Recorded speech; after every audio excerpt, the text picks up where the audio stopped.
Assam Rifle amadi Manipur Police ki apunba team amana Thawal District ki manung chana laiba Tekcham Maning Chingdagi khutsu khulai kaya fagat pangamle hairi fagalaba khutsu khulai sing adudi 7.62 mm SLR ama amadi magazine ama SMG carbine ani magazine ama pistol along with empty magazine ani 9 mm pistol ama 51 mm paravom ama HE 36 hand grenade tube launcher ama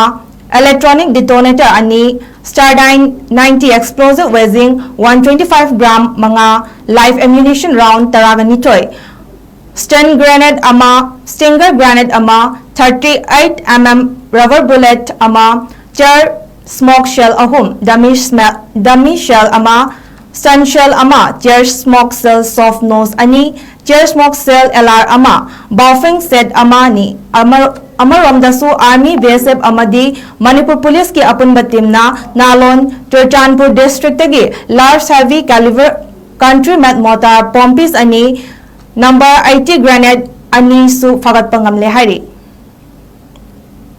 Assam Rifle amadi Manipur Police ki apunba team amana Thawal District ki manung chana laiba Tekcham Maning Chingdagi khutsu khulai kaya fagat pangamle hairi fagalaba khutsu khulai sing adudi 7.62 mm SLR ama amadi magazine ama SMG carbine ani magazine ama pistol along with empty magazine ani 9 mm pistol ama 51 mm paravom ama HE 36 hand grenade tube launcher ama electronic detonator ani Stardyne 90 explosive weighing 125 gram mga live ammunition round taraganitoy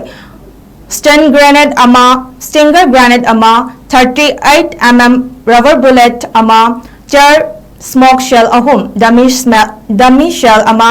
stun shell ama chair smoke cell soft nose ani chair smoke cell LR ama buffing set ama ni Amaramdasu Army BSF amadi Manipur Police ki apunba team na Nalon Churchanpur District tagi large heavy caliber country made mortar pompis ani number 80 grenade ani su fagat pangamle hari